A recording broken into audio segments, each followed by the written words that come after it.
Praise the Lord. உண்மை சம்பவம். போலாண்டில் ஒரு ஆதரவற்றோர் இல்லத்துக்கு அன்னை தெரசா அம்மா போனாங்க. அப்போது போயிட்டு அந்த ஆதரவற்ற இல்லத்தை சுற்றிலாம் பார்த்துட்டு காரில் ஏற போகிறாங்க.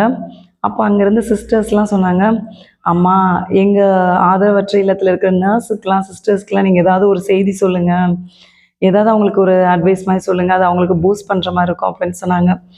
அப்போது அன்னை தெரசா அம்மா சொன்னாங்களாம், அவங்கள எப்போவுமே ஸ்மைல் பண்ணிகிட்டு இருக்க சொல்லுங்கள், சிரித்த முகத்தோட பேஷண்ட்ஸ் எல்லாக்கிட்டேயுமே சிரித்த முகத்தோடு இருக்க சொல்லுங்கள் அப்படின்னு சொன்னாங்களாம்.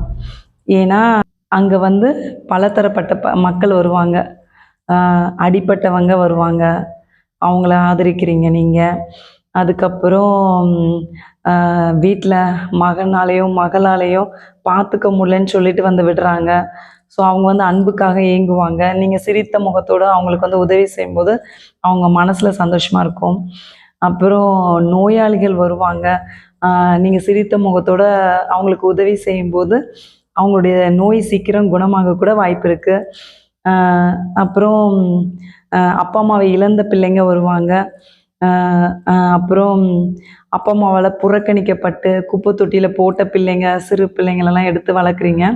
அதனால் எல்லாருக்கிட்டேயுமே நீங்கள் சிரித்த முகத்தோடு அவங்கள அன்பாக பார்த்துக்கிட்டிங்கனாலே பெரிய ஊழியம் அப்படின்னு சொன்னாங்களாம். பிரியமானவர்களே, நாமும் சிரித்த முகத்தோடு இருக்கணும். நானும் ட்ரை பண்ணுறேன், நம்ம எல்லாருமே ட்ரை பண்ணுவோம். நமக்கும் பாடுள்ள வாழ்க்கை தான் எல்லாருக்குமே, சரியா? வேலையில் ஸ்ட்ரெஸ் இருக்குது நமக்குமே. அப்புறம் சுற்றி சொந்தங்கள் எல்லார் மூலமாகவும் சில பிரச்சனைகள் எழும்பிக் கொண்டே இருக்குது. நம்மளுடைய பிள்ளைகள் கூட சில நேரம் கோவப்பட்டுட்டு நம்மக்கிட்ட ஹாஷாக பிஹேவ் பண்ணுவாங்க. ஸோ நம்ம எல்லா இடத்துலையுமே சாந்த குணத்தோடு நம்ம சிரித்த முகத்தை காமிச்சிட்டோன்னா பிரச்சனை வராது. அமைதலாக இருக்கணும், சிரித்த முகத்தையும் காமிச்சிட்டோன்னா எந்த இடத்துலையுமே பிரச்சனை வராது. ஸோ நம்மளும் அன்னை தெரசா அம்மா சொன்னபடி நம்மளும் நம்மளுடைய வாழ்க்கையில் யாரை பார்த்தாலும் ஒரு ஸ்மைல், அவங்களும் சந்தோஷப்படுவாங்க. ஸ்மைல் ஒன்று தான் விலை மதிப்பற்றது, சரியா? விலை கொடுத்து யாரும் வாங்க முடியாது. விலை மதிக்க முடியாத கிஃப்ட்டு நம்ம ஃப்ரீயாக எல்லாருக்குமே கொடுக்கலாம், சரியா? காசு பணம் நம்மக்கிட்ட இல்லாட்டா கூட நம்ம நம்மளுடைய சிரித்த முகத்தை அவங்களுக்கு காமிச்சு நம்மளுடைய அன்பை வெளிப்படுத்தலாம். ஸோ நம்ம ஹாப்பியாக அவங்கக்கிட்ட நம்ம சிரித்த முகத்தை காண்பிப்போம்.